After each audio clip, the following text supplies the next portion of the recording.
इतिहास में कई रहस्य हैं, लेकिन कुछ रहस्य ऐसे हैं जिनके बारे में लिखा तो गया पर कभी देखा नहीं गया। आज हम बात करेंगे भारत की उस गुप्त संस्था की जिसे कहा गया द 9 अननोन मैन, यानी 9 ऐसी किताबें जिसमें दुनिया की शुरुआत और विनाश का प्रमाण है। नमस्कार दोस्तों, आप देख रहे हैं हिंदी डॉक्यूमेंट्री फॉर यू और मैं हूं विशाल कुमार। आज की ये डॉक्यूमेंट्री किसी कहानी पर नहीं बल्कि इतिहास, ग्रंथ और शोधकर्ताओं पर आधारित है। एक ऐसा रहस्य जो 2000 साल पुराना है लेकिन आज भी जिंदा है। 9 अननोन मैन की उत्पत्ति कहां से हुई? इस रहस्य की शुरुआत होती है मौर्य सम्राट अशोक से। 3री शताब्दी ईसा पूर्व कलिंग युद्ध के बाद जब अशोक ने हिंसा का असली रूप देखा तो उन्होंने महसूस किया कि अगर खतरनाक ज्ञान गलत हाथों में चला गया तो मानवता नष्ट हो सकती है।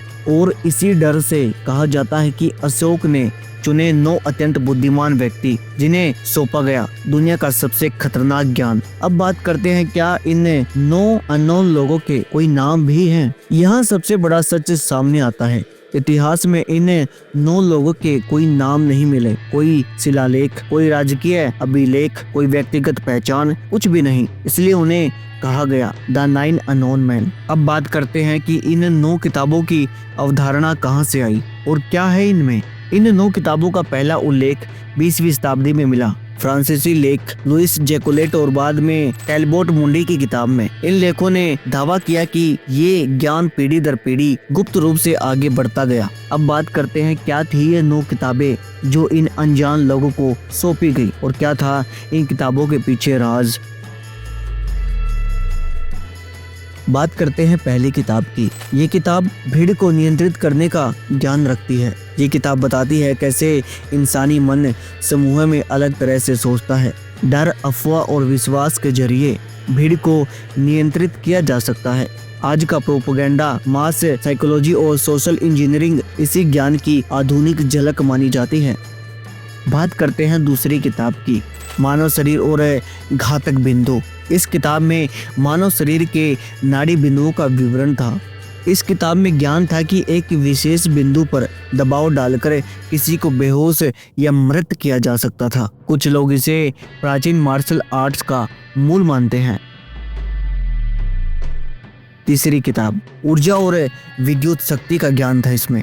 ये किताब ऊर्जा के प्रवाह पर आधारित थी। प्राचीन भारत में ऊर्जा को ब्रह्मांड शक्ति के रूप में देखा जाता था। कुछ शोधकर्ता मानते हैं कि आधुनिक इलेक्ट्रिसिटी की जड़ें यही छुपी हो सकती हैं।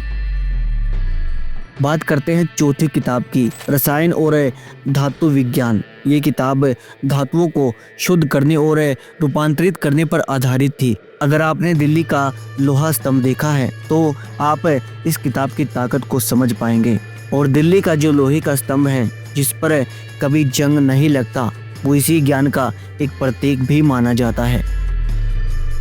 बात करते हैं 5वीं किताब की, संक्रमण और जैविक खतरे। इसमें लिखा था बीमारियां कैसे फैलती हैं और कैसे रोका जा सकता है उनको।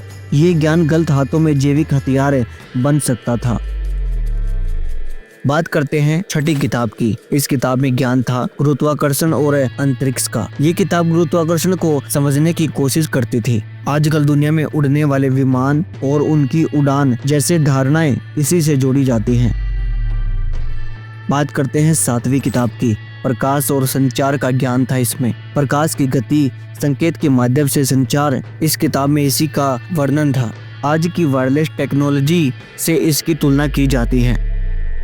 बात करते हैं 8वीं किताब की, समय और भविष्य का ज्ञान था इसमें। ये किताब समय को रेखा नहीं एक चक्कर मानती थी। भविष्य की संभावनाएं गणना के आधार पर अनुमानित की जाती थी। बात करते हैं सबसे अहम किताब की, यानी 9वीं किताब की। इस किताब के पास ज्ञान था समाज का विकास और उसके पतन का। कब समाज आगे बढ़ता है और कब खुद को नष्ट करता है, ये इसका विषय था।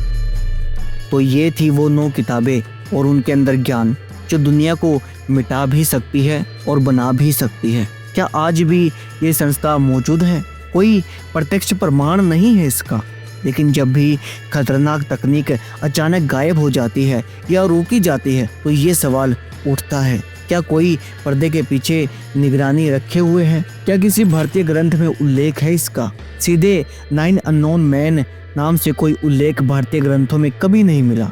लेकिन गुप्त ज्ञान, गुरुकुल परंपरा और सीमित शिष्यों को शिक्षा भारतीय संस्कृति का हिस्सा रही है।